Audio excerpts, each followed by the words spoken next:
En el nombre del Padre, y del Hijo, y del Espíritu Santo. Amén. Ven, Espíritu Santo, llena los corazones de tus fieles y enciende en ellos el fuego de tu amor.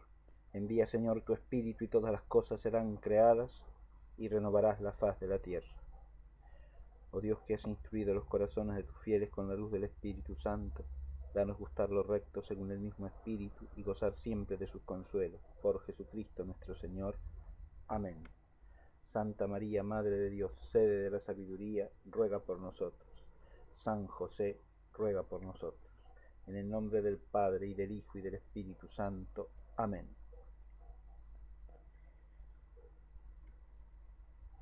Nos toca hoy proseguir y concluir el panorama que estamos trazando del pontificado de Pío VII en su relación con la revolución representada frente al Papa Pío VII por Napoleón Bonaparte. En la clase anterior nos dedicamos a analizar el concordato de 1801 y hoy presentaremos el panorama de otras tres instancias que aparecen significativas desde el punto de vista que hemos trazado, a saber, el de la contraposición entre dos actitudes claramente distintas, entre dos modelos de relación con la revolución, ejemplificados por Pío VI y Pío VII. En el primer caso tenemos el modelo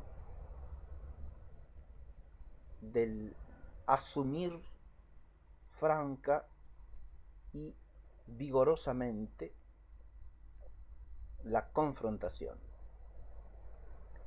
En el segundo caso, en cambio, tenemos el modelo de procurar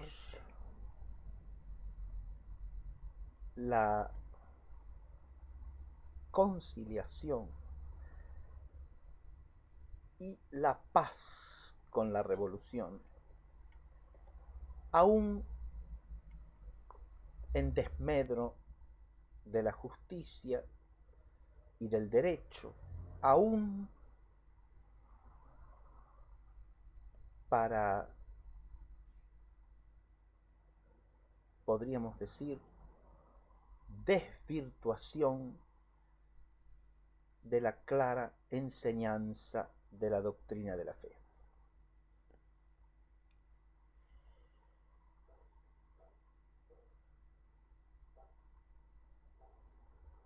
Vamos a referirnos en esta clase a tres instancias históricas de la relación entre Pío VII y la revolución.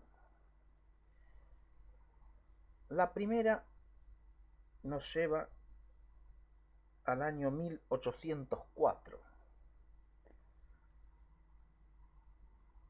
y tiene su centro en la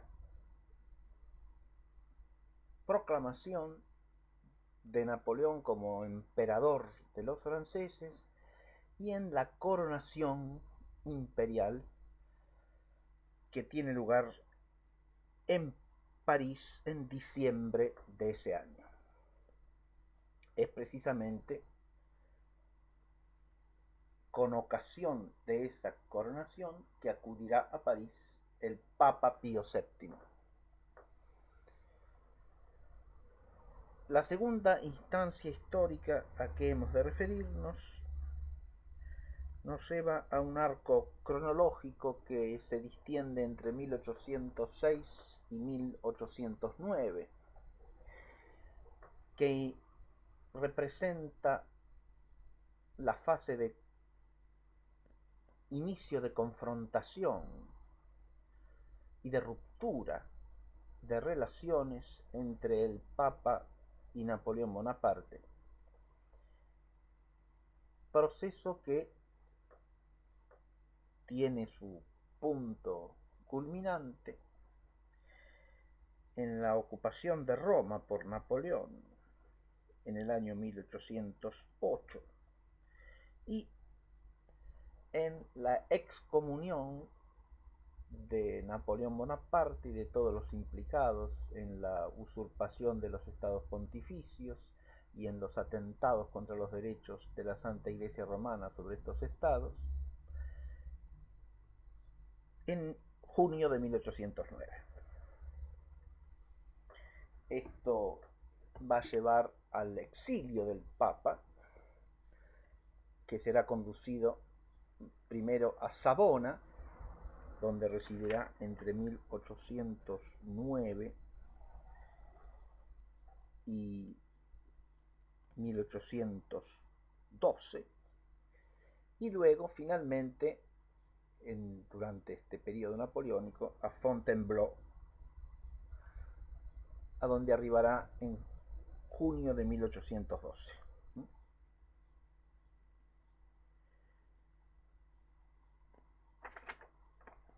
La tercera instancia cronológica a que hemos de referirnos discurre precisamente durante este periodo de el Papa exiliado y bajo custodia de Napoleón, y está centrado en los acontecimientos que se desarrollan entre 1811 y 1812, y fundamentalmente entre las dos diputaciones a Savona ligadas a la convocatoria y desarrollo de lo que se llamó Concilio Nacional Francés de junio-julio de 1811, y luego al llamado Concordato de Fontainebleau.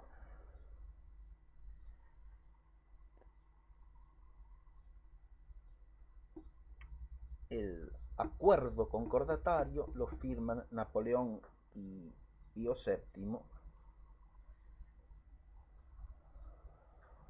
a comienzos de 1813. En enero se produce la firma y en febrero Napoleón lo promulga con fuerza de ley a ese acuerdo concordatario,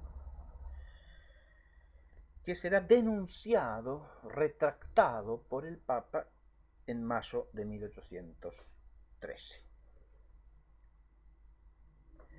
Tenemos así tres fenómenos históricos fundamentales, de los cuales no vamos a desarrollar el relato cronológico, la narración de los hechos, que se puede hallar en cualquier buen libro de historia de la Iglesia,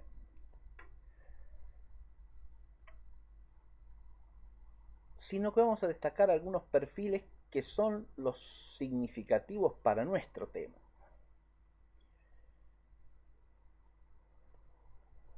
Si nosotros fijamos la mirada en la coronación imperial de Napoleón,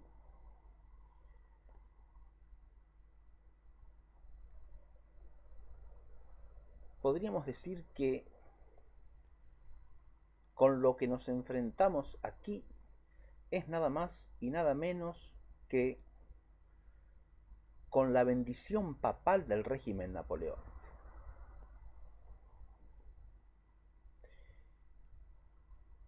Y veremos con claridad que esto lleva implícita cierta bendición dada por el Papa al desorden revolucionario. Y aquí viene la ambigüedad de su gesto, la obscuridad de su actitud y las nefastas consecuencias que desencadena la misma.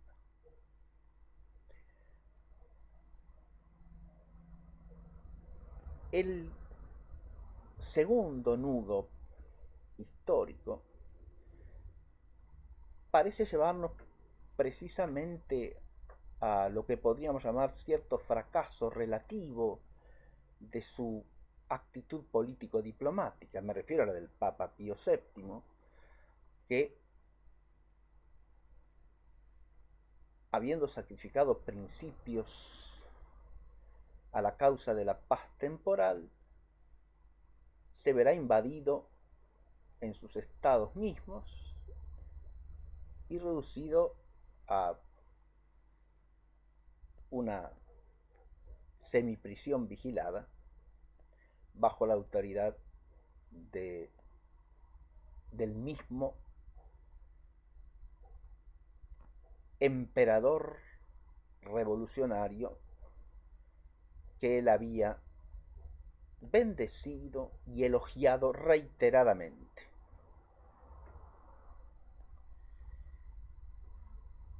Digo que podría plantearse como un fracaso relativo, y desde el punto de vista de la procura de la paz temporal lo es indudablemente. Si bien todos estos acontecimientos no llevan a la supresión del concordato, llevarán a dificultades prácticas de envergadura, que son las que se tratarán precisamente en los años 1811 a 1813.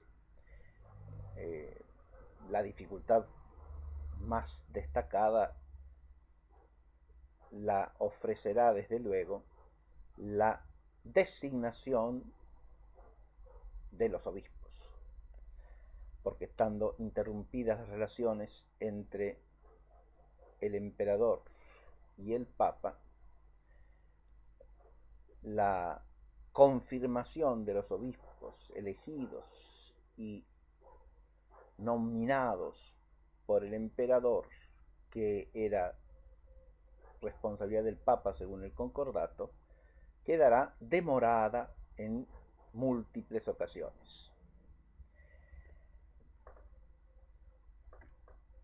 La tercera instancia es la instancia de las vacilaciones y las retractaciones.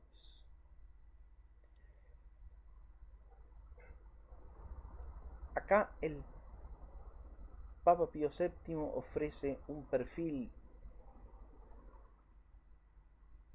en que se refuerza la ambigüedad de su actitud.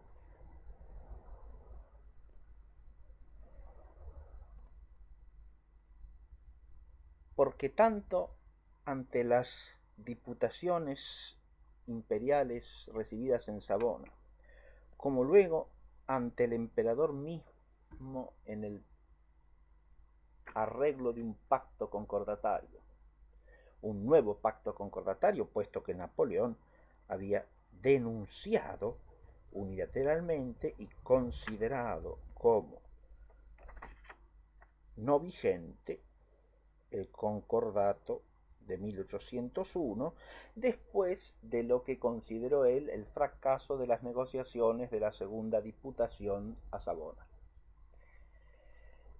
Esto llevará a que el emperador procure un nuevo concordato, que el Papa firme un acuerdo concordatario, las cláusulas fundamentales para un nuevo concordato,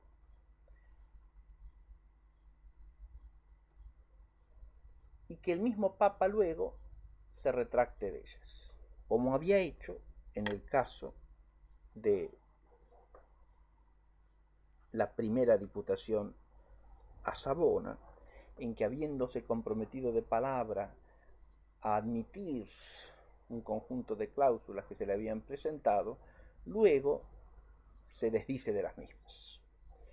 Por eso podemos decir que es el fenómeno histórico de las vacilaciones y retractaciones.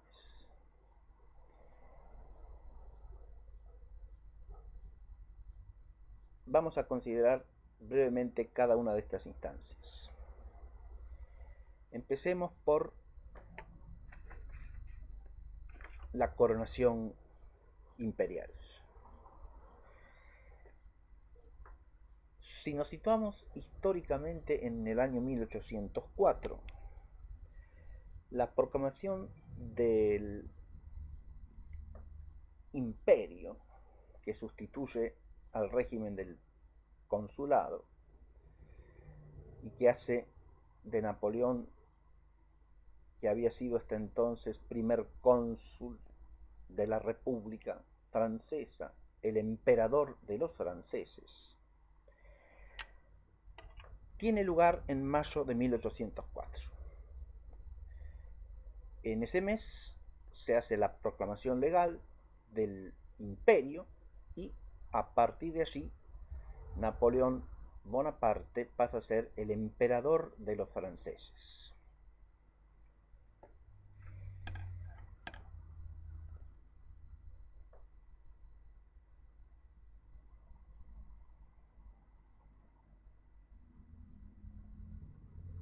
Será recién a fin del mismo año que se produzca la solemne coronación imperial que evoca en nuestra memoria necesariamente la majestuosa pintura de David.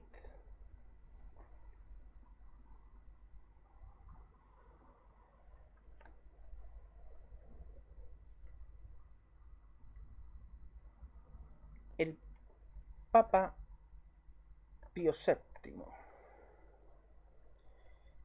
emitió en octubre de 1804 una alocución, la alocución Hoc Ipso, en que expone la justificación de su viaje a Roma con ocasión de la coronación del emperador de los franceses, al que sigue tratando con suma deferencia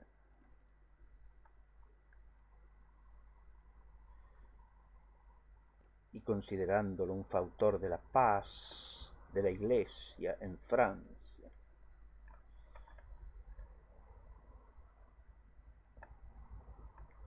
Esto a pesar de las cláusulas objetivamente inadmisibles del concordato y a pesar también de la adición hecha al concordato de los artículos orgánicos.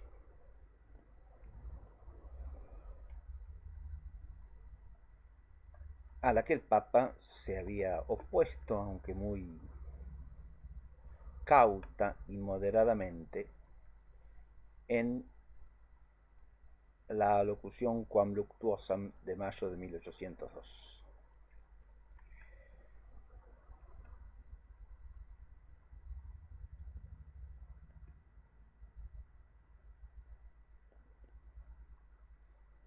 El viaje a París para coronar al emperador,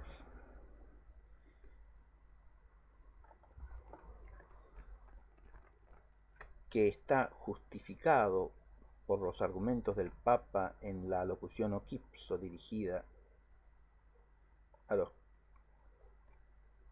cardenales de la Santa Romana Iglesia,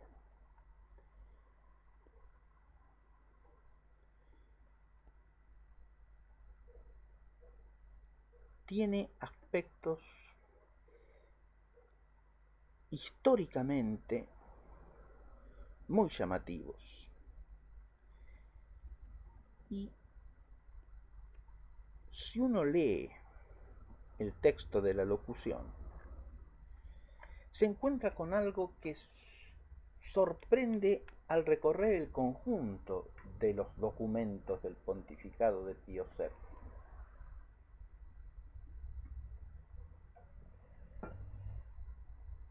En esa locución, como en la mayoría de sus documentos, brilla por su ausencia el recurso a los precedentes, a los fundamentos bíblicos, patrísticos, canónicos, al fundamento de fe de sus acciones. Sus acciones aparecen simplemente como prudenciales, como dictadas por lo que a él le parece más conveniente, apoyadas en la oración de los santos, pero sin que se pueda alegar a favor de sus acciones precedente alguno. Y esto no es casual. Aquí vemos un modo de proceder que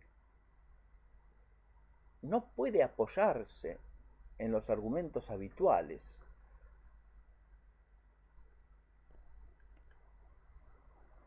o mejor dicho, no recurre al apoyo de los fundamentos habituales, porque no se puede apoyar en ellos. Este es precisamente el caso del viaje a París para coronar al emperador.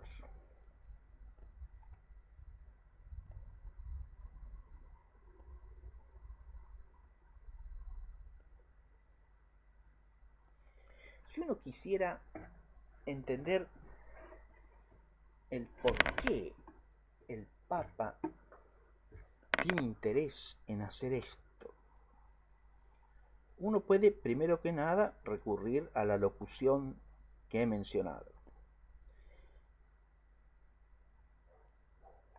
En esa alocución,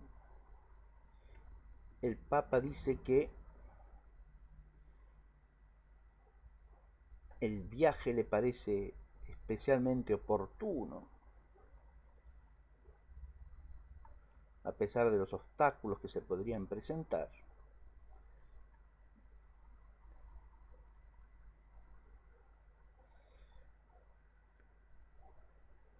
porque, y acá viene una consideración que hay que analizar,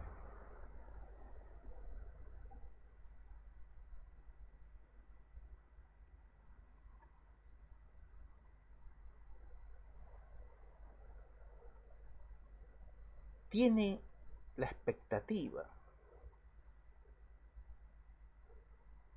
de un gran bien para la Iglesia de Francia. Y dice así: en verdad, una esperanza tal se sostiene no tanto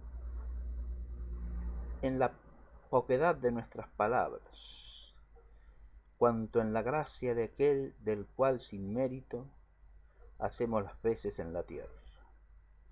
Gracia que invocada con las preces y con los sacros ritos ampliamente se derrama en el corazón de los príncipes que rectamente dispuestos a intuir los efectos de esta sagrada ceremonia, siendo los padres de los pueblos solícitos de la eterna salvación, quieren vivir y morir como verdaderos hijos de la Iglesia católica.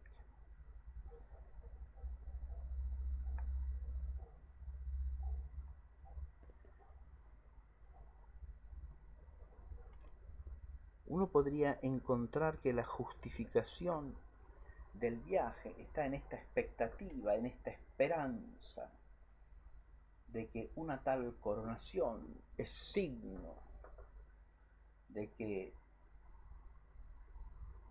el gobierno temporal de Napoleón Bonaparte quiere ponerse bajo el signo de la fe católica.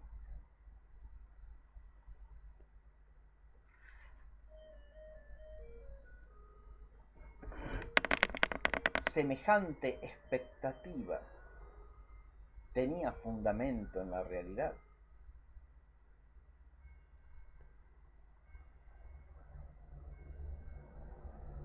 He leído este pasaje porque representa un rasgo típico de la mentalidad que estamos tratando de bosquejar como propia del modelo Pío VII.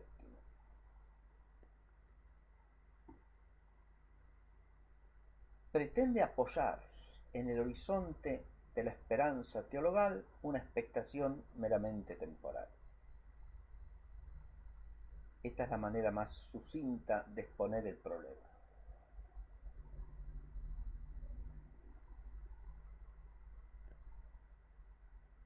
Pero las expectaciones temporales,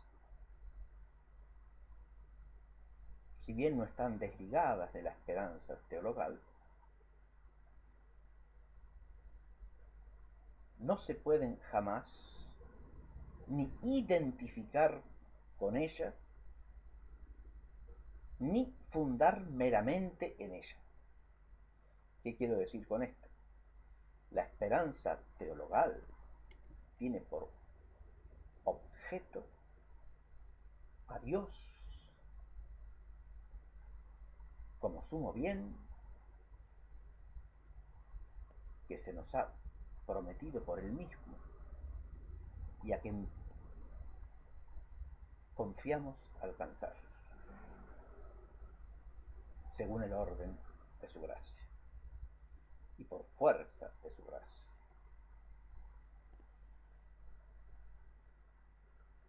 Introducir en el objeto de la esperanza teologal cualquier expectativa temporal que nosotros nos podamos hacer es pretender que esas expectativas directamente y sin más forman parte de la providencia divina como medios para que alcancemos la beatitud eterna. Pretender eso para cada uno de los actos o gestos que un pontífice realiza en el orden político-diplomático es más que temerario y no parece ciertamente virtuoso. Porque la expectación de las cosas temporales debe guiarse también por la luz de la razón, iluminada por la fe, que discierna en la realidad las cosas que la razón y la inteligencia han de discernir. Porque las acciones de los demás hombres no son objeto de esperanza teologal. El único objeto formal de la esperanza teologal es Dios mismo. Por eso es una virtud teologal.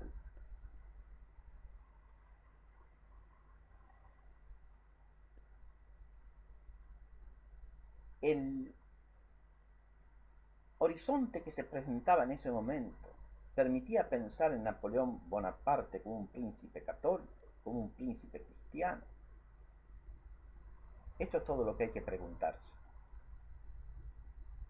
Pero además, el modo de organizarse la coronación también permitía pensar eso.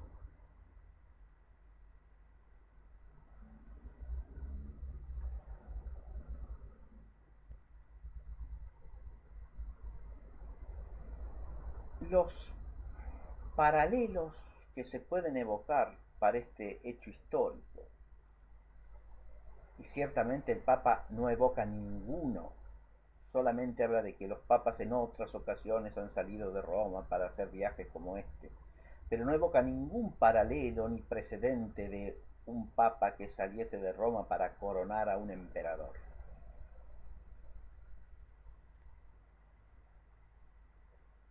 ¿Qué paralelos podrían ofrecerse a este respecto?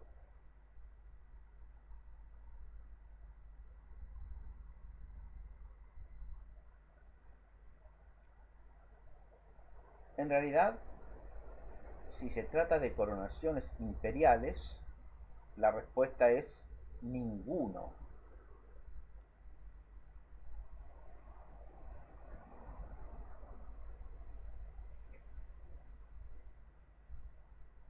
El primer emperador coronado por un papa en Occidente con el título de Romanus Imperator fue Carlomagno, en la Navidad del año 800. Y no fue ciertamente el Papa quien viajó, sino Carlomagno, porque la coronación tuvo lugar en Roma. Y a partir de allí, toda coronación de un Romanus Imperator que fuese coronado por un papa. El último de ellos fue Carlos V, coronado por Clemente VII. Todas esas coronaciones, digo, tuvieron lugar en Roma.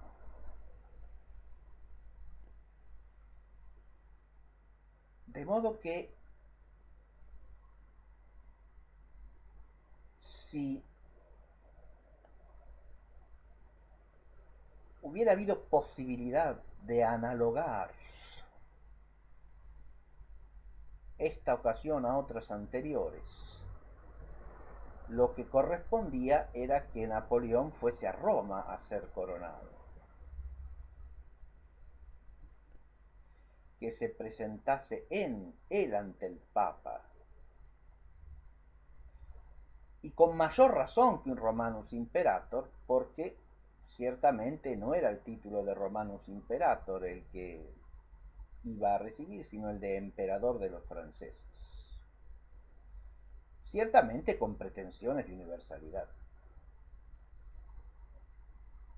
que no se ocultaban a nadie, en virtud de la agresividad constante de la Francia revolucionaria, republicana o imperial respecto del resto de Europa, es decir, respecto de la cristiandad europea.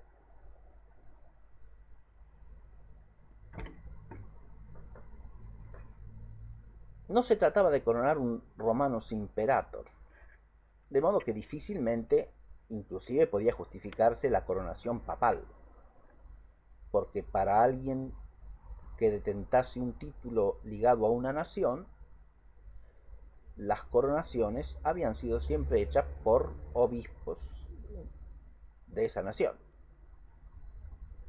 Esa fue la costumbre plurisecular. De modo que si se trataba de un emperador de los franceses, salvo que tuviese una desmesurada pretensión de imperio universal, la ceremonia de coronación correspondía a los obispos de Francia, no al Papa. Y si lo que pretendía era un título que le diese de alguna manera un alcance universal paralelo al del propio Papa que iba a coronarlo, entonces el título mismo se presentaba engañoso y toda la ceremonia llevaba el sello de una ambigüedad mendaz, a la que el Papa debió oponerse sin más y sin vuelta. Pero, además de todas estas dificultades que el Papa quiere pasar por alto, y eso es lo que dice la locución, yo he decidido hacer el viaje, y ya está. A pesar de todas estas dificultades, hay otro problema que está estrechamente ligado a las dificultades que vamos poniendo.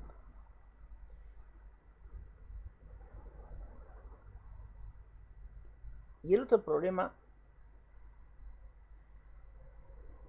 es que a comienzos de 1804, en marzo de 1804, Napoleón Bonaparte, como primer cónsul de la República, ha promulgado el célebre Código Civil, tan estrechamente ligado a su persona que suele llamárselo el Código Napoleón. Y aquí es donde el asunto se pone sumamente denso y al mismo tiempo terrible. Uno podría decir que el Código Napoleón, como código civil para Francia, de hecho no se aplicará solamente en Francia, sino que se aplicará luego en los territorios de Italia invadidos por Napoleón, en los mismos territorios de los estados pontificios que Napoleón usurpará al Papa, y en parte de Alemania también, de manera tal que no será solamente un código civil francés, es un modelo de legislación. ¿De qué carácter? Y acá es donde las expresiones de la locución papal que justifican el viaje se transforman en algo ininteligible. Porque si la expectativa es la de un príncipe cristiano, la de un nuevo emperador católico para el conjunto de la cristiandad, tan piadoso que pide ser coronado por el Papa. Si la expectativa es esa, entonces se supone que esa expectativa tendrá como fundamento medidas de legislación cristiana. Ahora bien, el Código Civil promulgado por Napoleón en marzo de 1804 es un código claramente revolucionario y profundamente anticristiano.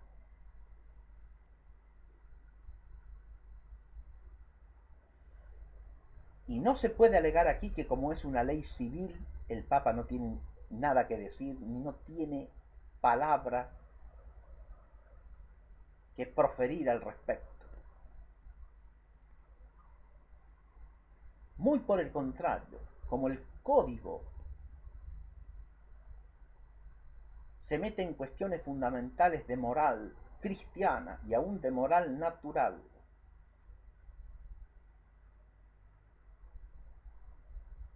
despreciando la ley de Dios, la obligación del Papa era denunciar eso vigorosamente.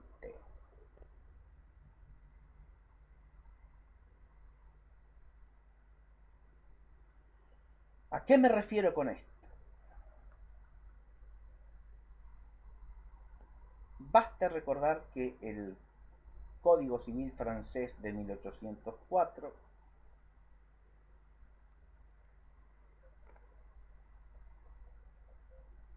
pone en una ideología pseudojurídica al Estado en el lugar de Dios. Establece el régimen de registro civil de las personas como el fundamento de su existencia.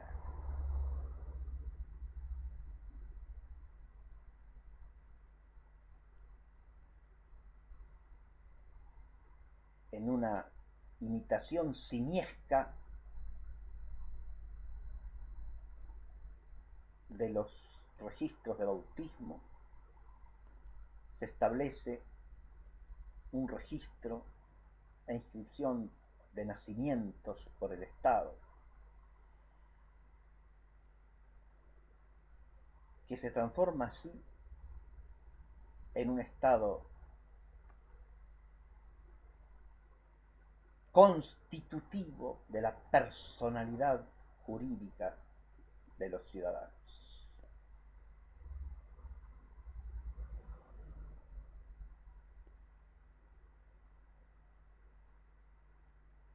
Lo mismo sucede con el registro de defunciones.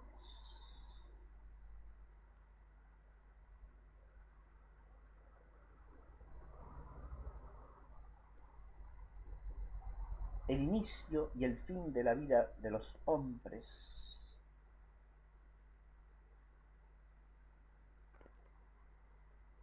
que precisamente porque nos lleva a la relación con lo absoluto es aún en las culturas humanas que tienen la luz del orden natural, algo estrechamente ligado a la religión, se transforma en competencia del Estado, por la sencilla razón de que el Estado revolucionario usurpa el papel de Dios.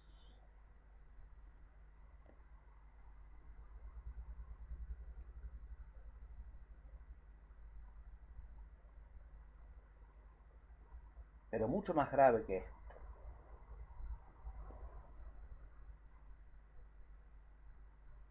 si cabe, es la legislación matrimonial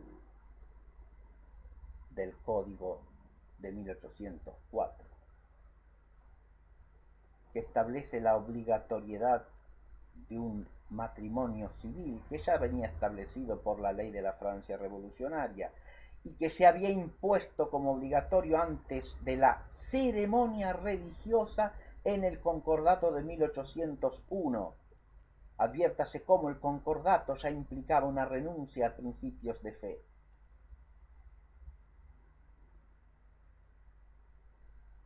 Ahora el Código Napoleón establece la obligatoriedad del matrimonio civil antes del matrimonio religioso. Esta dualidad absurda que le quita al sacramento del matrimonio su singularidad y unicidad y su valor legal, sustituyéndolo por una ceremonia civil en la que el Estado de nuevo oficia de Dios. Y como si esto fuera poco, establece un régimen de divorcio vincular.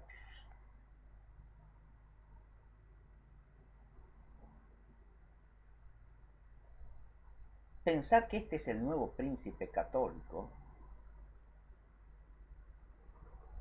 es o crearse una mente ficcional ajena totalmente a la realidad, o tener una mente tan confusa que no alcanza a advertir el carácter profundamente anticristiano de semejantes leyes.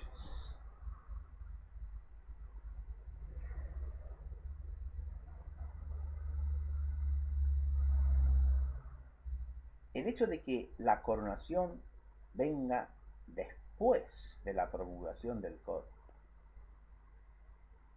mientras Napoleón Bonaparte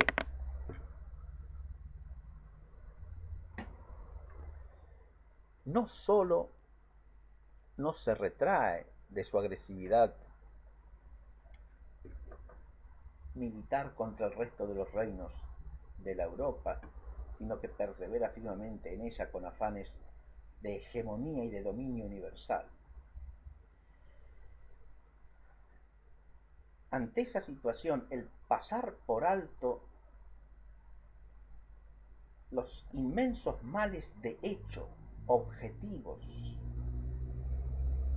evidentes, que su régimen está introduciendo en el orbe de la cristiandad, para ir a coronarlo con la expectativa de que ese gesto religioso implica un reconocimiento que todos los príncipes deben estar bajo la ley de Dios, es hacer una afirmación totalmente carente de fundamento en la realidad. Y si volvemos al cuadro de David, que refleja con enorme profundidad el acontecimiento que representa, advertiremos cómo la acción del Papa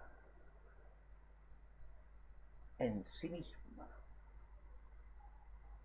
se mostró una acción aberrante. David representa a Napoleón en la acción de coronar a Josefina, ante el Papa que sentado lo observa,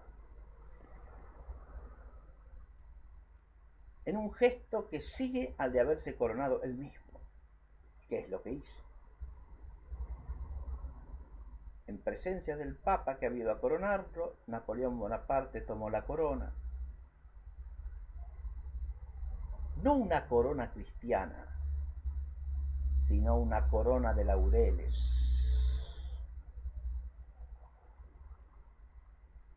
de clara significación neopagana, y la puso él mismo sobre su cabeza, en un gesto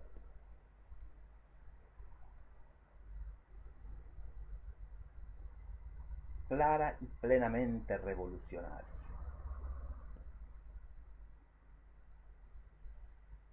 Y por eso Haya sido cual haya sido su intención, Pío VII de hecho fue a París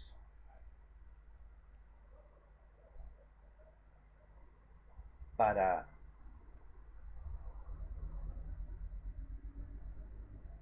bendecir un gesto revolucionario,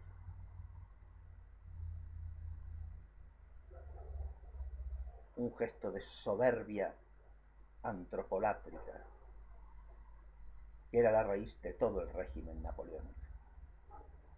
Y lo era también en el modo de realizar Napoleón todas las actividades pertinentes a relación con la Iglesia Católica.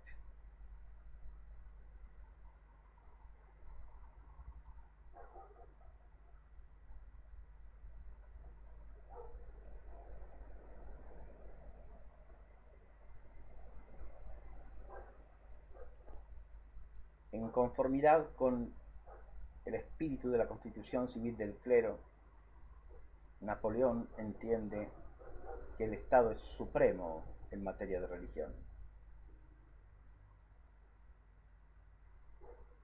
Como lo advertía claramente Pío VI,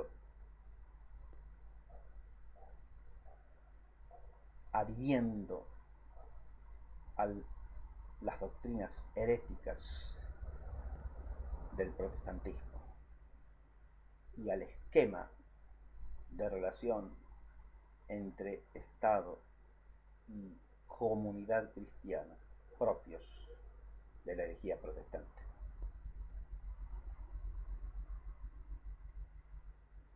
El modo de llevar a cabo la coronación Napoleón Bonaparte ante el Papa Pío VII es la clara expresión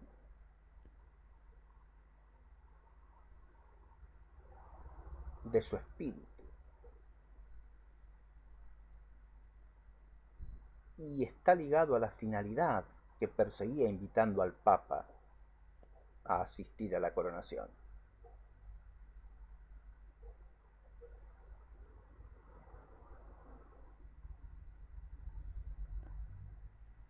La asistencia de Pío VII a esta ceremonia es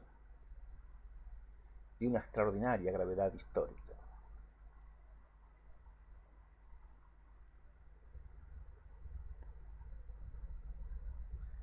Porque implica una actitud de complacencia, de aquiescencia e incluso de bendición para con el anticristianismo de la Revolución Francesa llevado a la esfera político-jurídica como régimen institucionalizado por Napoleón Bonaparte. Y el Papa aparece aquí dando su aval, apoyando con su presencia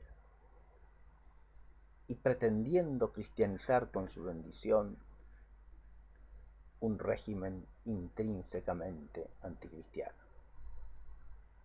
en su origen, en su espíritu y en su legislación, como lo había mostrado con claridad el Código Civil de 1804.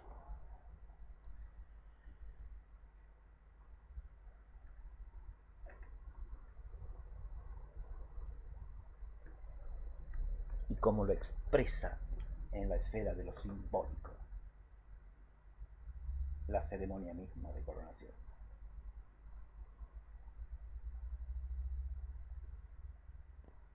Que con extraordinaria agudeza pintara Jacques Vidalith.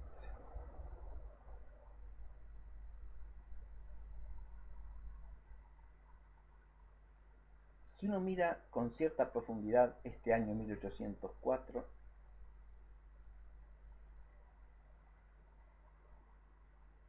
uno mira en unión con esto la pasividad con que Pío VII ha seguido los acontecimientos de las secularizaciones alemanas de 1802-1803, lo que viene a continuación no puede sorprender en absoluto. Él se ha esforzado por convertirse en un instrumento útil a la política y a las empresas napoleónicas.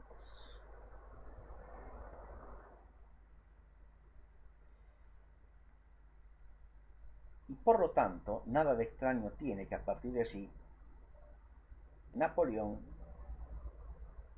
en la medida en que su poder crezca, su poder fáctico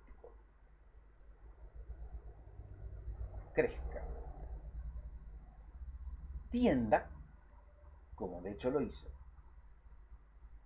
a pretender convertirlo progresivamente más y más en un instrumento de su acción.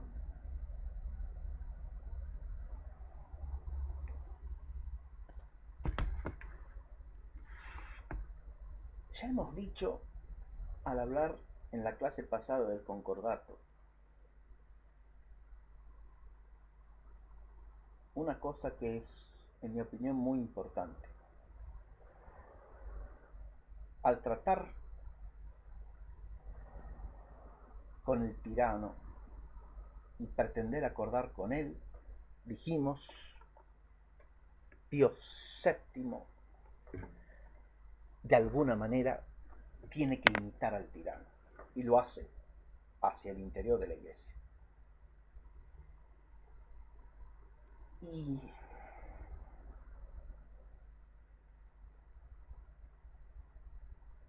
en la perspectiva que viene a trazarse en el eje 1804-1809, desde la asistencia a la coronación a la excomunión por el Papa de Napoleón, en ese eje, de nuevo advertimos una especie de asimilación simbiótica terrible, oscurísima, porque en la medida en que Pío VII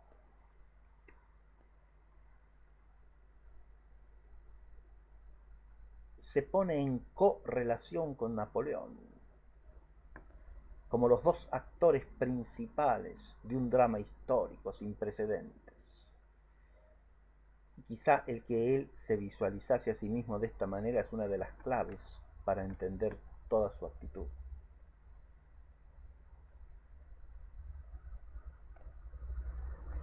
En la medida en que se visualiza de esta manera,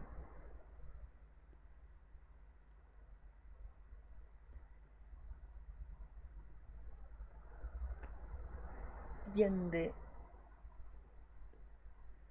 a comportarse mentalmente de un modo semejante al otro hombre de la providencia.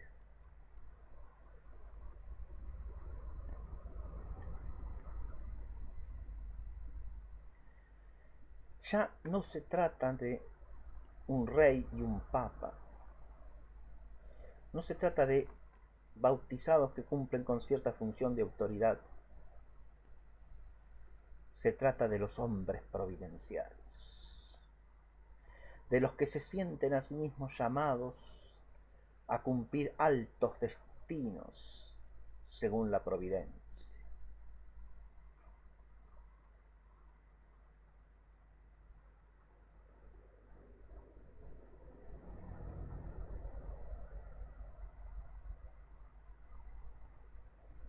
Uno podría plantearse si de no haber pensado en estas categorías, Pío VII hubiera pensado de la manera en que pensó. y hubiera actuado de la manera en que actuó. He aludido en esta misma clase al estilo que tienen sus alocuciones, sus breves, la mayor parte de sus documentos. Un estilo que me animo a llamar personalista.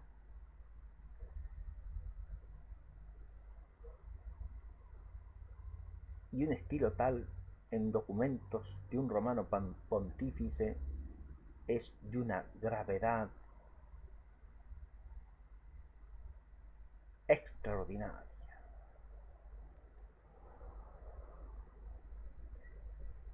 Ese giro hacia la subjetividad es como una especie de contagio del espíritu revolucionario. Esa concepción del hombre providencial, del hombre del destino,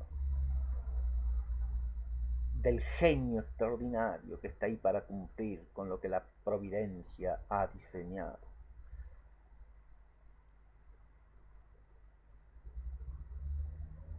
Esa visión parece rondar como una oscura sombra sobre la cabeza de estos hombres. Y esa oscura sombra genera sombras de largo alcance para su posteridad, que padecemos hasta el día de hoy, tanto en el orden civil como en el eclesiástico.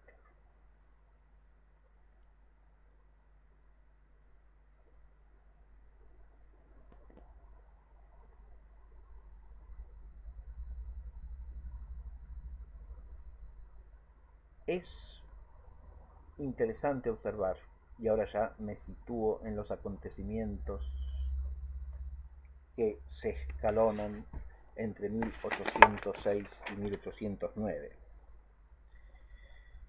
que la ruptura entre Pío VII y Napoleón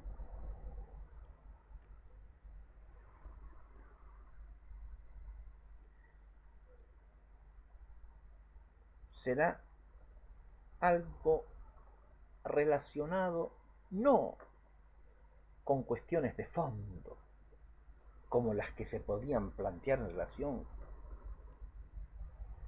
con el Código Civil de 1804, sino con cuestiones de la coyuntura política y del avance militar napoleónico.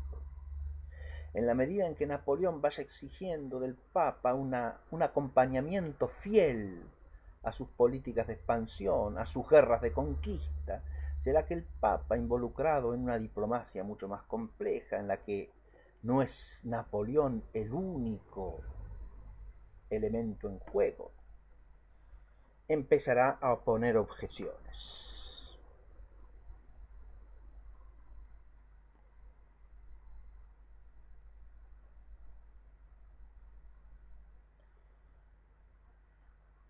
El que Napoleón exija del Papa una declaración de guerra contra sus enemigos es una exigencia cuasi natural si uno la ve desde las concesiones que el Papa ya le ha hecho.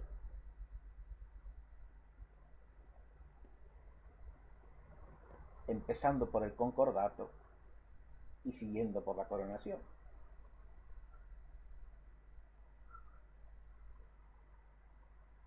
En realidad lo que le estaba pidiendo era una cosa menor, en la que Pío VII sí podría haber encontrado muchos precedentes, porque los papas de los siglos anteriores se habían visto en reiteradas ocasiones involucrados en guerras entre príncipes cristianos y habían apoyado o al uno o al otro.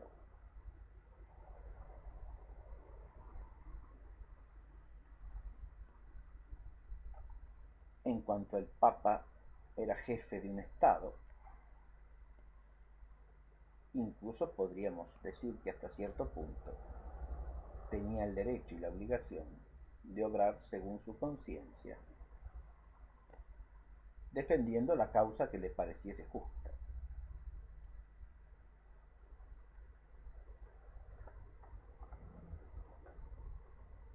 Eso siempre y cuando no confundiese esa causa puramente política con su oficio de sucesor de Pedro.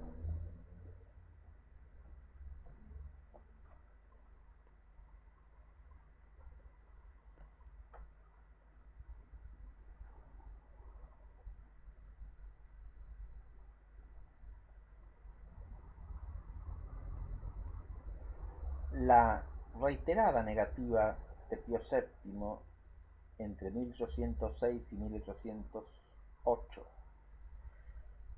a plegarse sin más, a allanarse a la política bélica de Napoleón Bonaparte, que culminan con la negativa del Papa a plegarse al bloqueo continental, llevan a la ocupación por Napoleón de los estados pontificios y de Roma.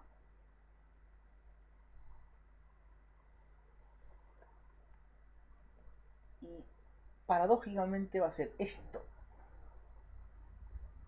lo que desencadene la ruptura final de relaciones entre Napoleón y el Papa Pío VII y la excomunión del emperador. Digo paradójicamente y curiosamente, porque insisto que de las cosas graves que estaban en juego en ese contexto, esta pudiera ser considerada la menos grave de todas.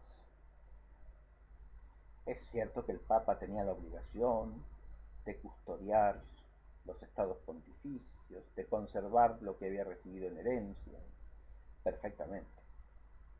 Pero esa obligación del Papa como jefe de los estados pontificios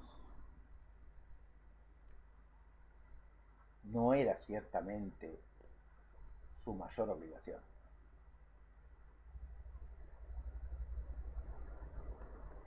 Custodiar la obediencia a la ley divina, natural y positiva, como sucesor de Pedro, era una obligación mucho más alta, inmensamente superior, y que tenía que haber concentrado sus energías de una manera también inmensamente superior, es decir, proporcionada a la gravedad de los asuntos.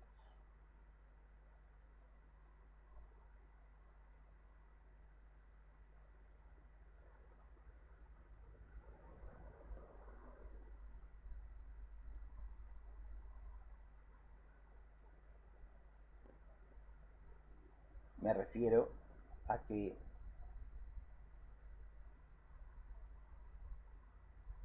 mucha más alta razón y motivo tenía el Papa para excomulgar a Napoleón Bonaparte por el Código Civil de 1804 que por la invasión de Roma de 1808.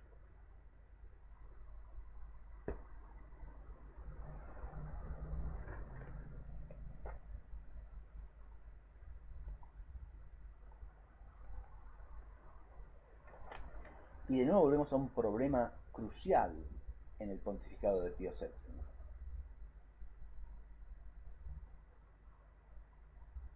Y es el problema del orden de los bienes, de la jerarquía de los bienes y de cómo los protege. En la clase anterior referida al concordato he hecho alusión a que la paz de la que habla Pío VII no puede ser otra cosa que una paz temporal, pero no la paz del Señor. Y lo que lleva a la ruptura ruptura con Napoleón y a la excomunión de Napoleón Bonaparte, parece ser de nuevo algo que es un bien temporal. Uno puede ligar la existencia de los estados pontificios al fin al que sirven, que es un fin sobrenatural. Ciertamente que sí. Pero el hecho en sí mismo de la autoridad civil del Papa sobre los territorios de los estados pontificios no constituyen sin más un bien sobrenatural, sino que son un bien del orden temporal.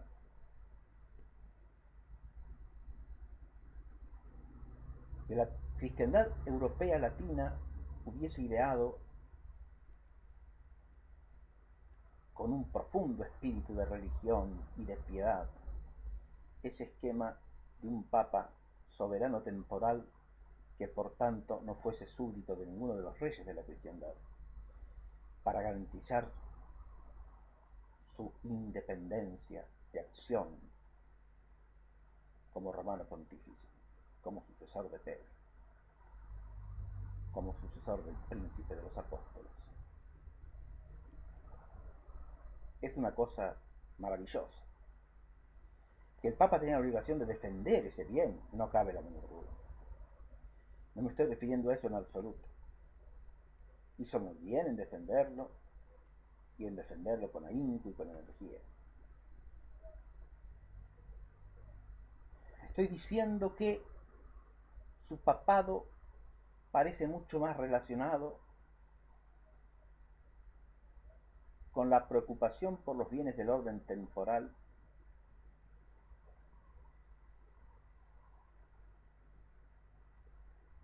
que por la preocupación de los bienes eternos.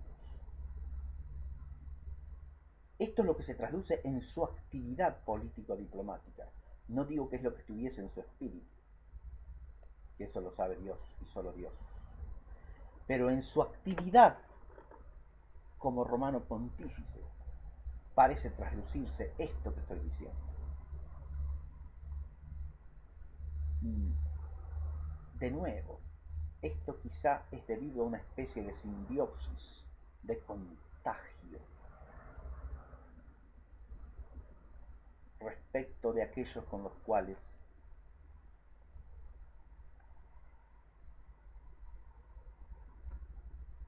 relacionarse es para él el centro de su vida como pontífice. Y eso significa principalmente Napoleón, es decir, el gran héroe y cabeza de la institucionalización de la revolución.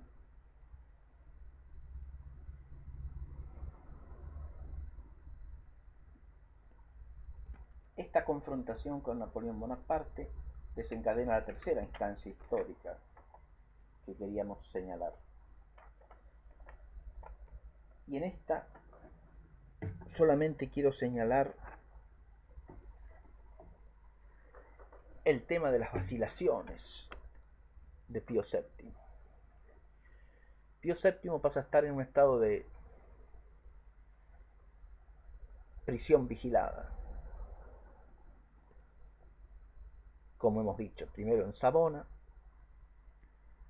y luego en Fontainebleau.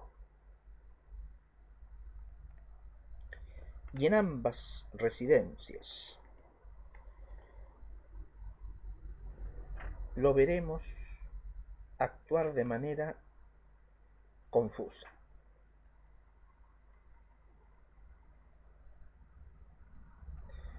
Señalo meramente las dos instancias más relevantes a este respecto.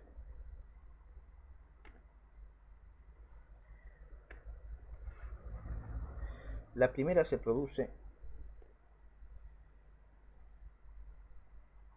entre mayo y junio de 1811.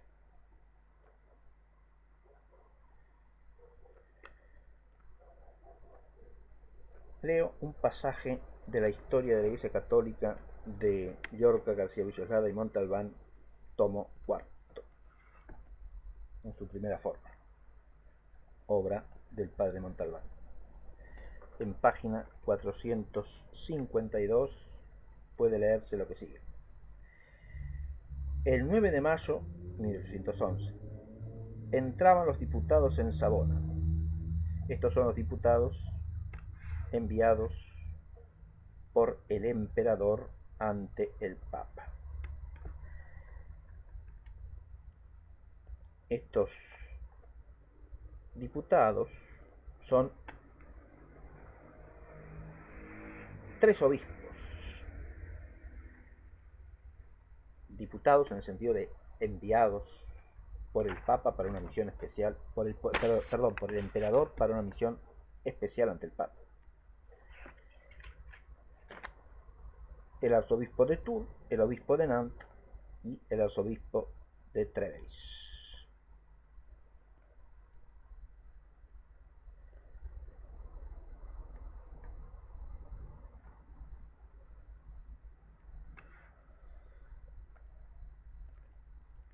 ¿Cuál era la finalidad de esta legación, de esta diputación? Leo.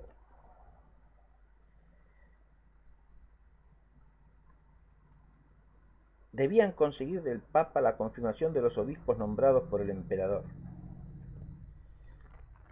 y la aceptación de la cláusula que se había introducido en el concordato sobre los 3 meses de espacio para la confirmación romana, so pena de devolución del derecho al concilio provincial.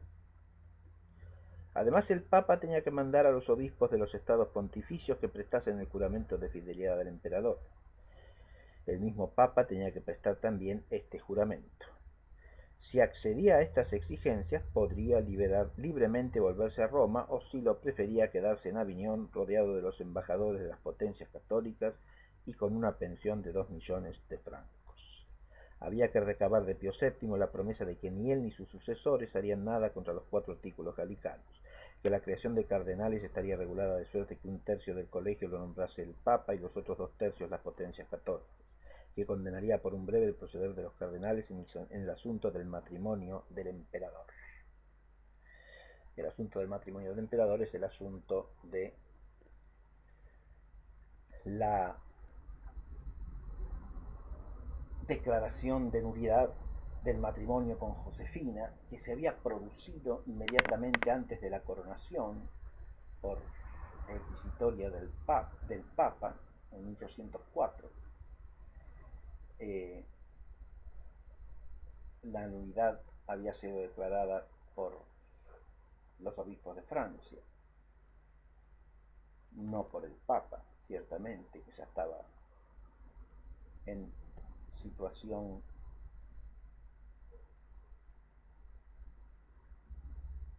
de conflicto con Napoleón,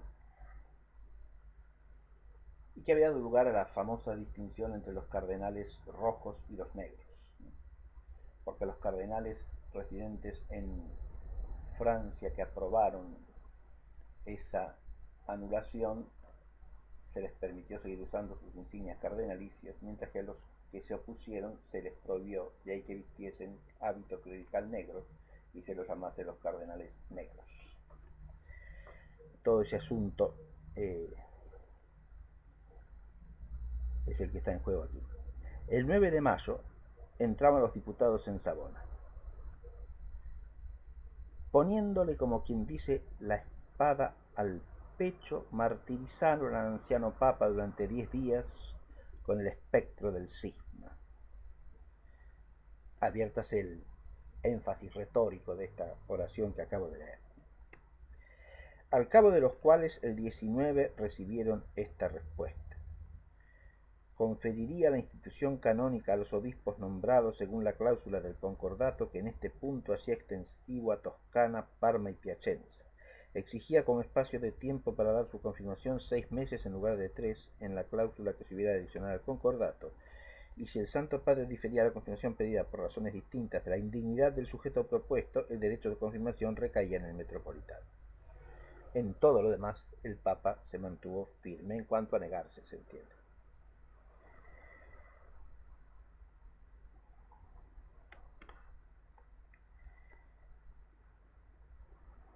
Los diputados satisfechos pusieron por escrito estas concesiones, pero el Papa no las quiso suscribir, aunque afirmó de palabra que estaba conforme, porque no eran un contrato sino una muestra de su condescendencia. Alegres se pusieron en camino de vuelta a los tres obispos para dar cuenta de su cometido al emperador. Este no quedó tan satisfecho y al punto mandó se celebrase el Concilio Nacional, que efectivamente se abrió el 17 de junio de 1811 en Notre Dame, bajo la presidencia de Fesch como primado de Francia.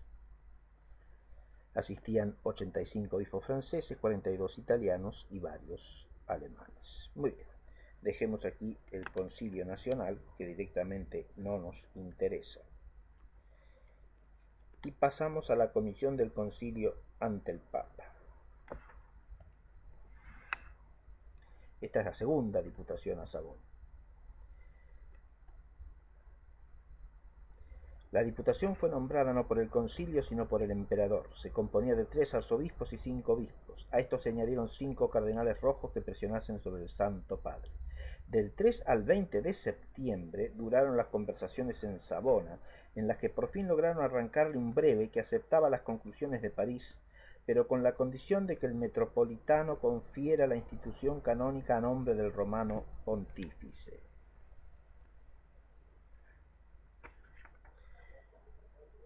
Obviamente aquí las conclusiones de París son las conclusiones del Concilio Nacional, obtenidas bajo la presión de Napoleón, y con serias discusiones a lo largo del concilio y oposición de parte de numerosos obispos a las pretensiones del emperador.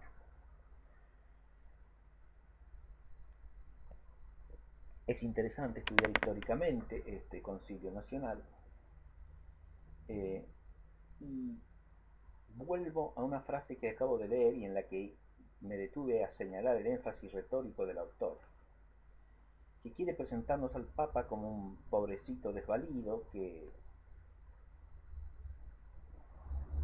al que lo ponen con la espada contra la pared y lo torturan, lo atormentan durante días y días para sacarle concesiones.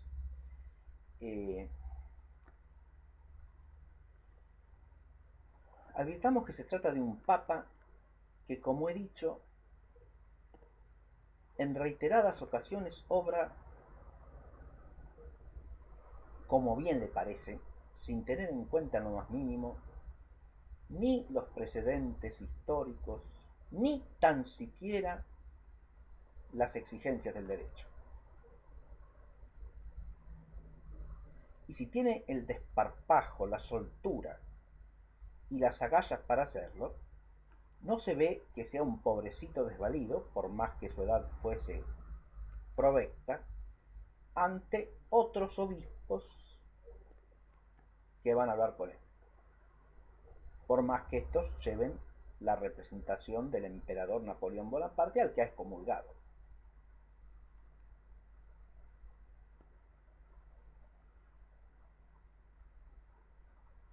Acá viene el problema de por qué se dan las vacilaciones de Pío VII, por qué termina concediendo cosas que no parece no estar dispuesto a conceder o que su conciencia le reprocha haber concedido.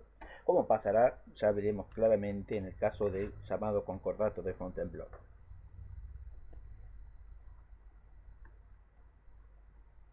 Pero termino con la segunda diputación.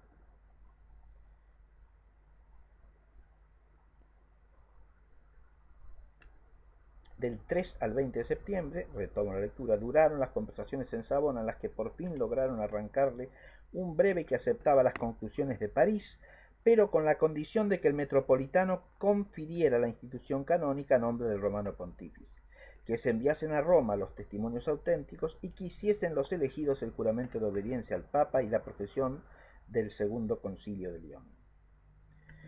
Napoleón no se dio por satisfecho, mandó que 4 obispos volvieran a Savona, los cuales no consiguieron más. Entonces significó al Papa que él consideraba caducado el concordato y que en adelante nombraría a los obispos sin acuerdo ninguno, y mandó a los obispos de París fueran a sus diócesis. Así, es decir, despachó a los obispos que habían acudido al Concilio Nacional. Así, sin acto alguno solemne, quedó clausurado el concilio, que con tanto aparato se abriera. En Francia aumentaba la confusión. Unos aprobaban el decreto del concilio, otros le rechazaban de plano, unos aceptaban los obispos nombrados del emperador, si bien elegidos por los cabildos como vicarios capitulares, otros los repudiaban.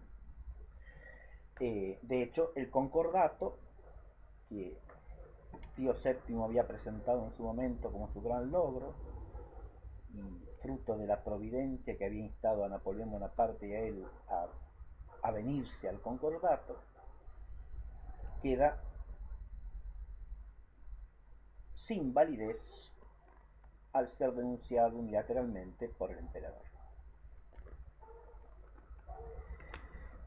Pero el emperador mismo, retornado de Rusia a comienzos de 1813, se entrevista con el Papa Pío VII. Y vuelvo a la lectura. El Papa ya ha dejado su residencia de Savona y ha sido llevado a Fontainebleau. Es aquí donde se encuentran Pío VII y Napoleón.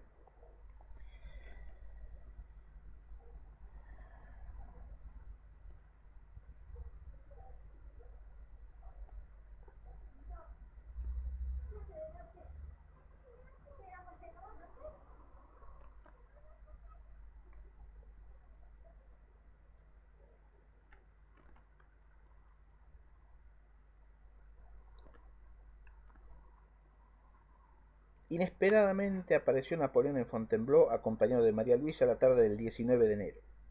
Se mostró afable y delicado con el Papa. Al día siguiente repitió su visita. Tras 5 días de discusiones prolijas y acaloradas en que Pío VII, por el excesivo cansancio, ya casi no era dueño de sí mismo, se echaron las bases de un futuro concordato que se firmaron el 25 de enero.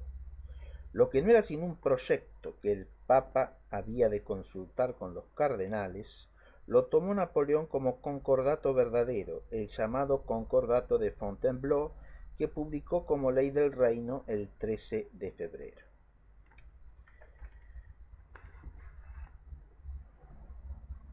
No analizaremos los artículos de este formulario concordatario, que no está mal llamar concordato, precisamente porque el Papa lo firma. Si hubiera sido una mera concesión, como en el caso de la hecha la primera diputación de Savona, ni siquiera lo hubiera firmado, según su propio criterio, porque era nada más que una especie de concesiones de su condescendencia. Acá, si lo firma, como lo hizo, es un documento, y es un documento público, de acuerdo, por lo menos preconcordatario o de formulario base para un concordato.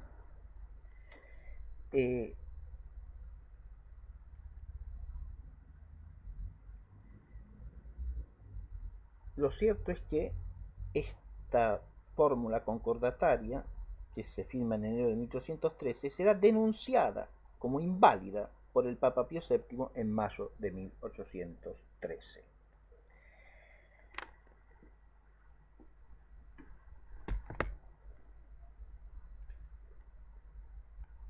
Algunos consejeros del Papa, entre ellos el cardenal Consalvi, el mismo que había negociado el concordato de 1801, intervienen decisivamente para que denuncie y declare inválido por imposible el formulario concordatario de 1813. Adviértase que si esa fórmula concordataria no hubiera tenido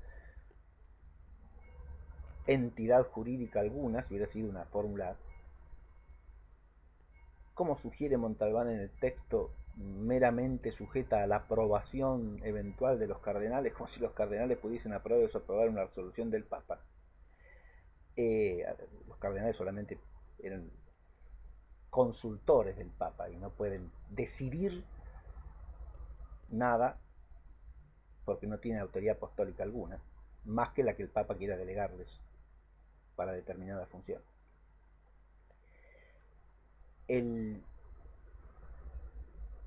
La expresión, de nuevo, está cargada de retórica y de retórica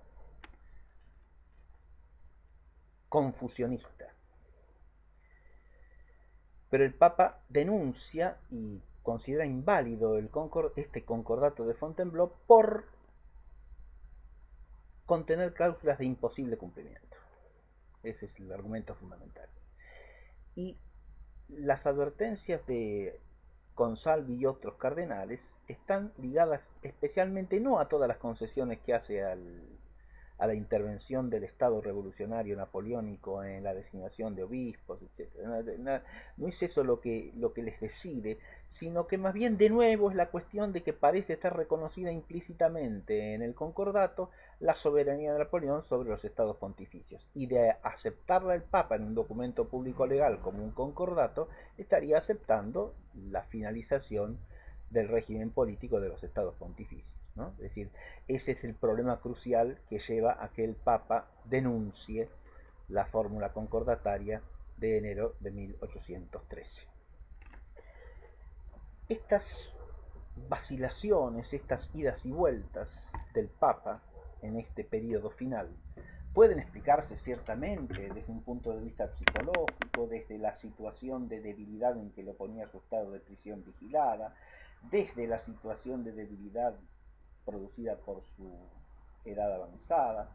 Se podrían recurrir a múltiples factores de carácter subjetivo para justificar o tratar de entender, que son dos cosas distintas, estas acciones. Pero a mí me parece que hay algo más en el fondo de esto, y yo creo que es una actitud que atraviesa todo el pontificado de Pío VII desde el inicio hasta el fin. Estas vacilaciones van ligadas, en mi opinión, mucho más a su apego al, a la actitud de conciliación que domina sus acciones desde el principio. Le cuesta oponerse, y en rigor va a oponerse solamente cuando entre en juego la subsistencia de la autoridad temporal del romano pontífice sobre sus estados. Y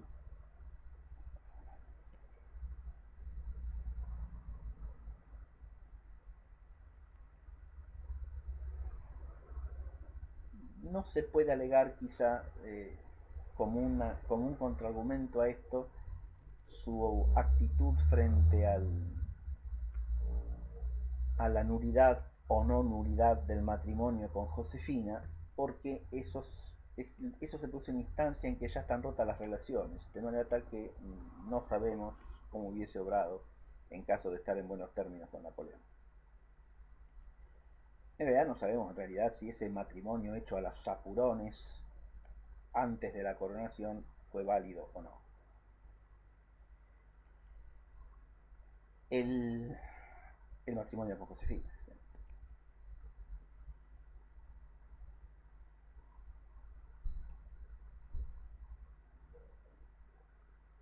Es cuestión opinable, ciertamente. El asunto, este asunto, digamos así, que podría llevar a, bueno, se oponen otras cosas, insisto, no es decisivo como contraargumento, porque la oposición es primariamente en el plano político-diplomático, y son esas cuestiones las que llevan a la ruptura. Pero siempre el Papa conserva la ilusión de la conciliación. Si no, no se entienden estas idas y vueltas, no se entiende la condescendencia ante estas diputaciones, no se entiende el anhelo de establecer un nuevo concordato cuando el otro ha sido denunciado unilateralmente por Napoleón cuando le ha convenido, y cuando Napoleón en esta instancia está cayendo, en esta instancia histórica en que se lleva a cabo el acuerdo de Fontainebleau de enero de 1813. Eh,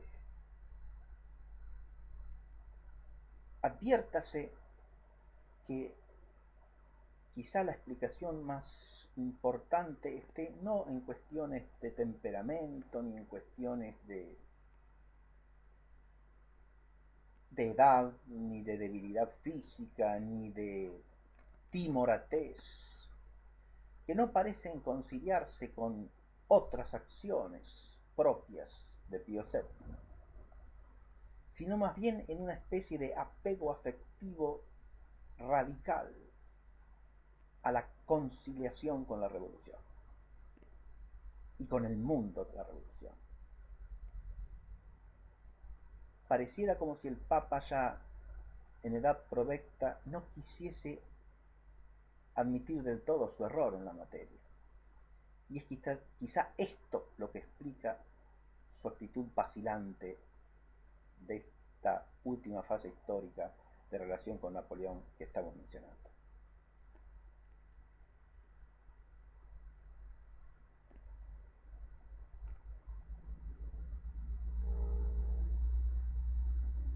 Surge a partir de aquí la necesidad de elaborar al menos una conclusión sobre estos asuntos.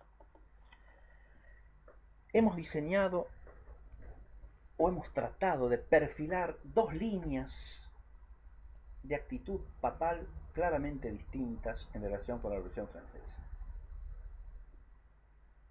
La una representada por Pío VI y la otra por Pío VII.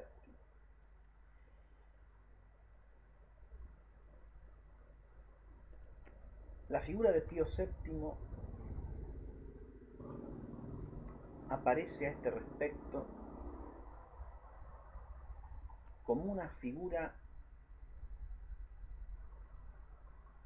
que diseña la actitud de la transigencia con la revolución, no de la intransigencia, de la conciliación, no de la oposición.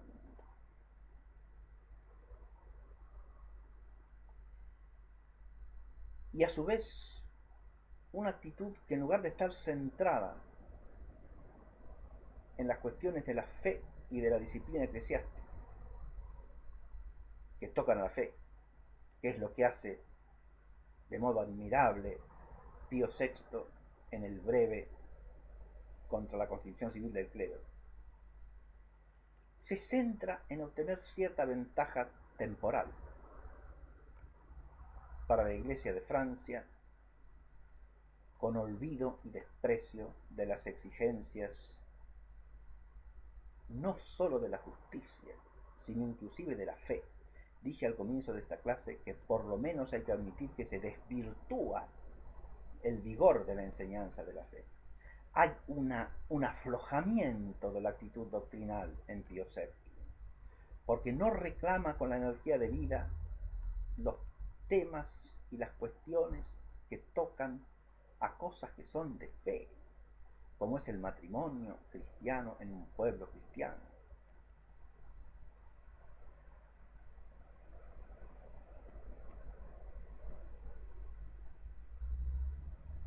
El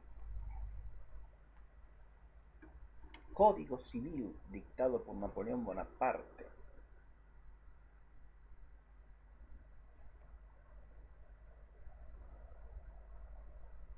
no es objeto de un conflicto doctrinal para Pío VII. No es ocasión de confrontación para Pío VII. El misterio de la fe y sus exigencias vitales parecen pasar a un segundo plano cuando se trata de garantizar la paz temporal de la vida de la Iglesia en Francia y en Europa. Y aquí es donde está el aspecto fundamental de lo que podemos llamar el modelo Pío VII,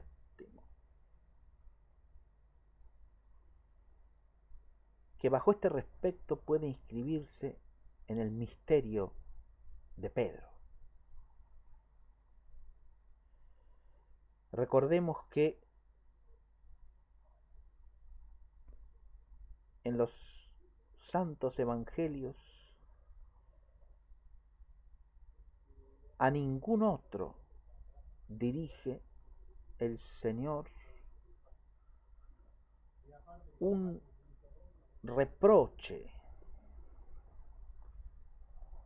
un apóstrofe de la magnitud del que dirige a Pedro cuando éste hace oposición al misterio de la cruz. Es a él a quien directamente le dice Satanás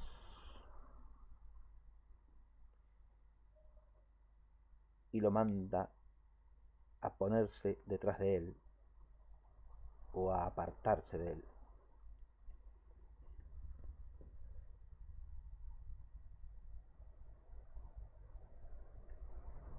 Y el signo de la cruz, que es el signo del Señor,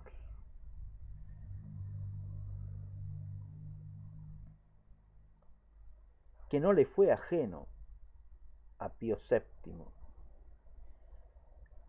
es, sin embargo, lo que su actitud frente a la revolución, su actividad y sus consecuencias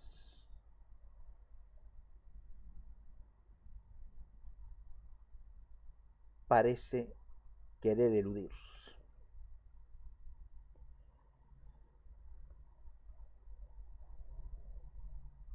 Bajo este respecto se abre una oposición densa de resonancias evangélicas.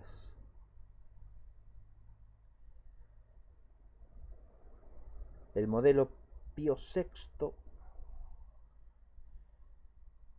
aparece como un modelo de fidelidad al misterio de la cruz.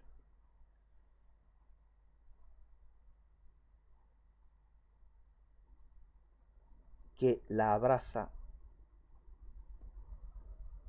primeramente.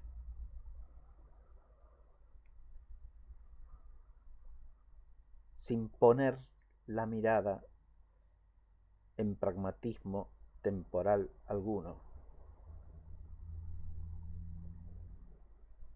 Y sí, en cambio, en las exigencias de la verdad y de la justicia que son inseparables de la cruz misma. La actitud de Pío VII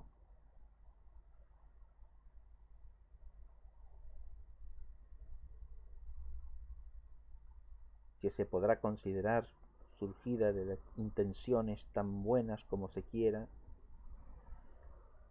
diseña en cambio un gesto de elusión, de evitación,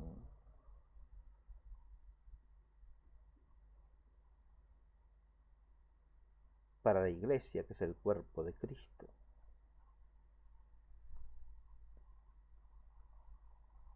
Del misterio de la cruz.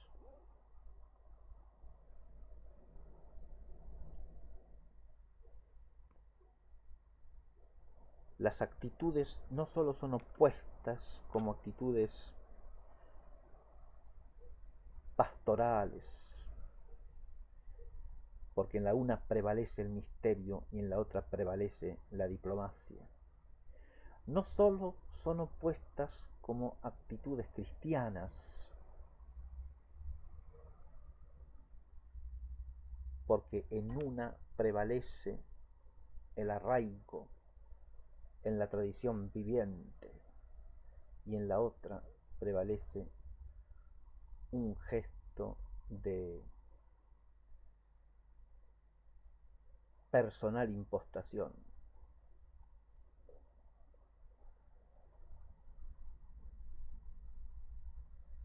Sino que son opuestas también como directrices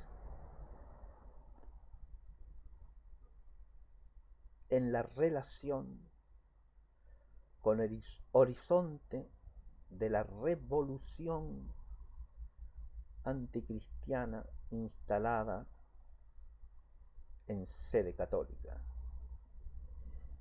Esta revolución,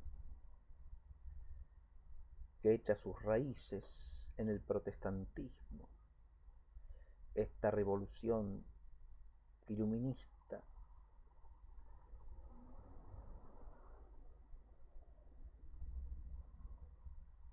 que se despliega a través de la Revolución Inglesa de 1688, de la Revolución Norteamericana de 1776, de la Revolución Francesa de 1789, que es la que afecta de modo directo un reino cristiano, y con las revoluciones hispanoamericanas de principios del siglo XIX, que también afectan a una monarquía cristiana. Esta revolución es algo con lo que el modelo Pío VI no transa, no transige, no pacta, no concuerda. Detecta su esencia anticristiana y la confronta. Mientras que esta revolución es aquello con lo que Pío VII pacta, con lo que acuerda, con lo que concuerda, aunque sea en el plano político diplomático y sin asumir directamente cuestiones de orden doctrinal de la misma. Pero al asumir en el plano político diplomático la concordancia, el acuerdo, la conciliación, inmediatamente distorsiona la actividad pastoral, relaja el vigor de la doctrina, afloja la sobrenaturalidad de la actitud del sucesor de Pedro, testigo de la luz que es Cristo. Bastaría advertir esto para advertir que a partir de aquí surge un horizonte complejo y tenso que puede oscilar y en distintos grados hacia un modelo o hacia el otro. Veremos en clase próxima si esto se da y cómo, pero antes de hacerlo, quiero hacer un breve excursus acerca de la historiografía. Al ponerme a desarrollar esta antítesis entre la actitud de Pío VI y la actitud de Pío VII, me he encontrado con un problema en la bibliografía histórico-eclesiástica. Este problema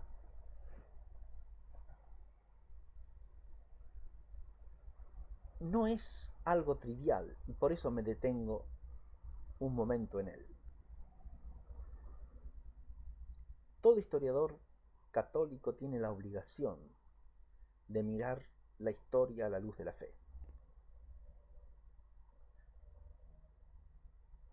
Pero lo que eso no significa ni puede significar es una mirada para la cual toda actitud de los romanos pontífices sea necesariamente buena y siempre la misma. Una cosa es la sana apologética y otra cosa es una especie de pseudomitología que constituye a todos los pontificados del siglo XIX y XX en una sucesión magnífica de aciertos indubitables.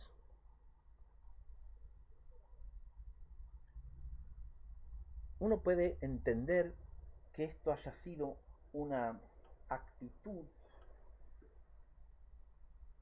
motivada por un nuevo desencadenamiento, precisamente a partir del espíritu de la Revolución Francesa y del revolucionarismo generalizado aún en países católicos, del odio al papado.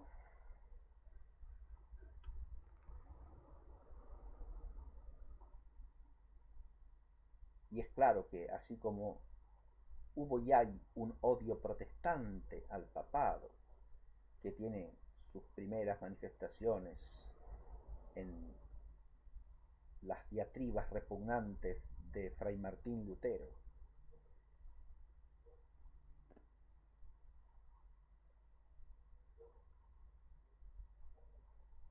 existe también un odio iluminista y masónico al papado.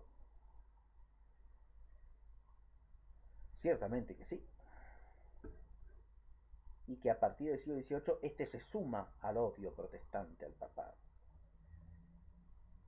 Que ante esa conspiración de odio, la Grey Católica cerrase filas en una actitud de defensa de la autoridad papal. Parece ciertamente comprensible.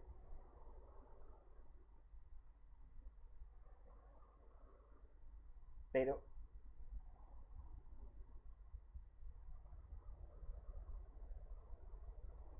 aunque sean comprensibles,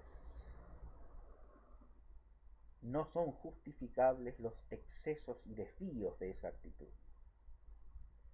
Porque esa actitud es sana y es fuerte en la medida en que defiende el misterio petrino en la iglesia, en la medida en que defiende la esencia y las propiedades derivadas de la esencia de la autoridad de Pedro, heredada por sus sucesores y vicarios, los papas.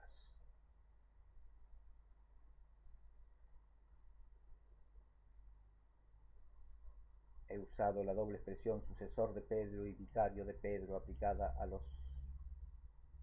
papas,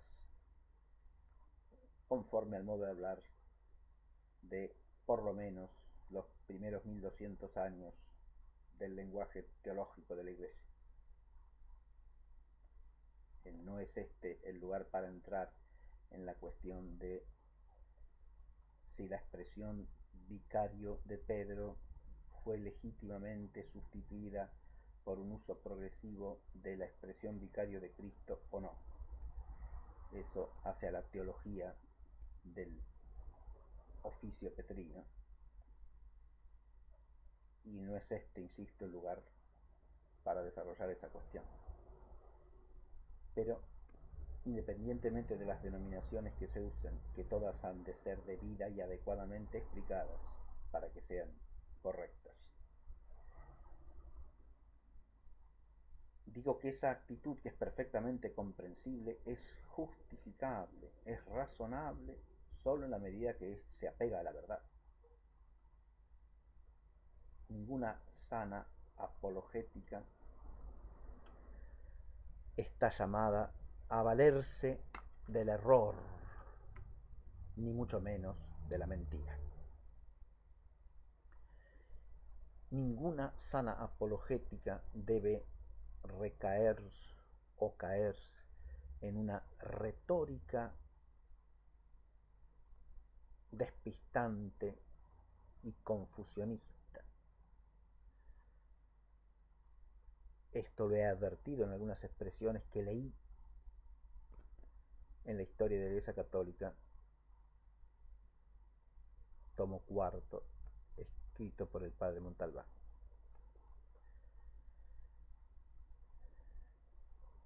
La presentación de los pontificados de Pío VI y Pío VII como una lineal continuidad es algo que se puede ver en diversos textos. Y quien los haya leído podrá tener cierta sorpresa ante esta antítesis que yo he tratado de presentar. Y por eso estoy haciendo estos cursos, porque cuando uno lee esas fuentes historiográficas, advierte que hay una especie de actitud constante de exaltación unilateral de las acciones y las actitudes de los papas, sea el que sea y sean cuales sean esas actitudes y acciones. Y eso ya no es sano.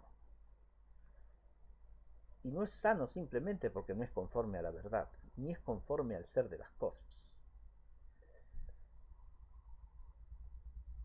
Que la hacer historia de la Iglesia implique en el católico atenerse a los principios de la fe es de rigurosa verdad. Yo no acepto en modo alguno una concepción de la ciencia histórica, expresión que ya es confusa de suyo y que es absolutamente desacertada, pero no acepto ninguna concepción del saber histórico que inmanentice la razón para que ésta sea propia de ese saber. Eso es un criterio absolutamente inadmisible. La historia la tiene que contemplar el historiador católico no solamente a la luz íntegra de la razón humana, no de una razón fenomenista o de una razón racionalista, que es una razón corrompida, desvirtuada, inmanentizada, deformada, sino en la integridad de la razón con la plenitud de su alcance metafísico, pero no sólo de la razón íntegra, sino también de la fe.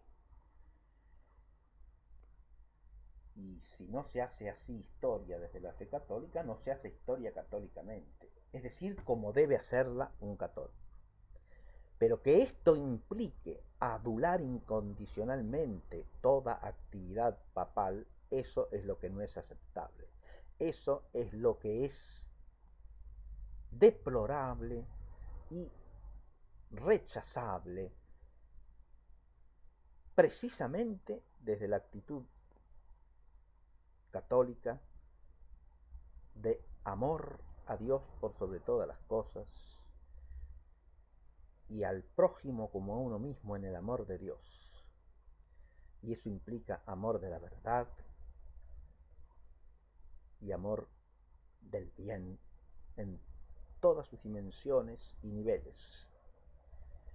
Y si en un papa encontramos actitudes que son ejemplares y a imitar, habrá que destacarlas. Pero si encontramos la prevalencia de actitudes que lejos de ser ejemplares configuran un panorama de desvío y que lejos de ser imitables deben ser objeto de rechazo, eso no hay que ocultarlo en absoluto. Y cuando el ocultamiento y distorsión de la realidad en virtud de una falsa piedad se señorean del discurso historiográfico, producen una corrupción del mismo que es a su vez, al deformar la conciencia histórica, raíz posible de numerosos males.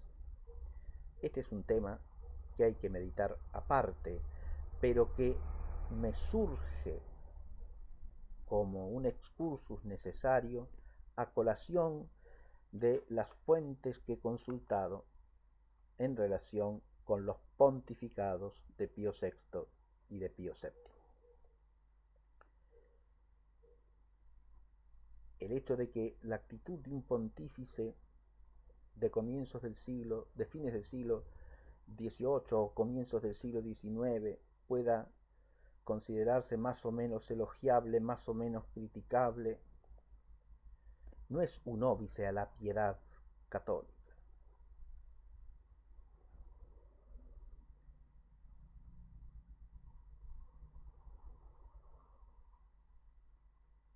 No implica ese discernimiento ni rechazo alguno por la persona del pontífice, ni mucho menos desprecio por su dignidad, por su jerarquía o por el oficio anexo a esa autoridad que es participación de la divina.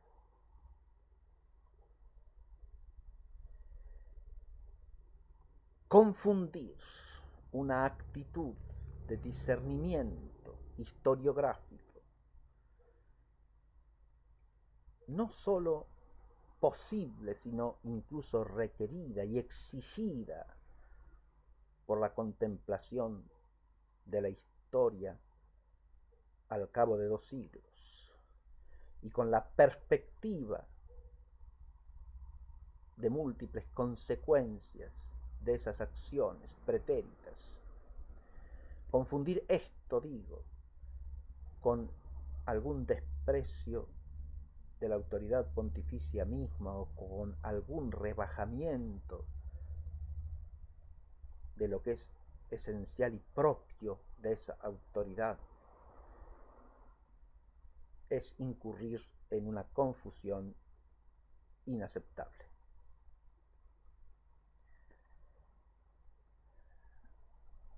Con esto termino este excursus y esta clase. En la próxima nos ocuparemos de cómo este doble modelo se proyecta sobre los pontificados siguientes hasta llegar a la época del Concilio II del Vaticano, del que estamos tratando en este curso. En el nombre del Padre, y del Hijo, y del Espíritu Santo. Amén.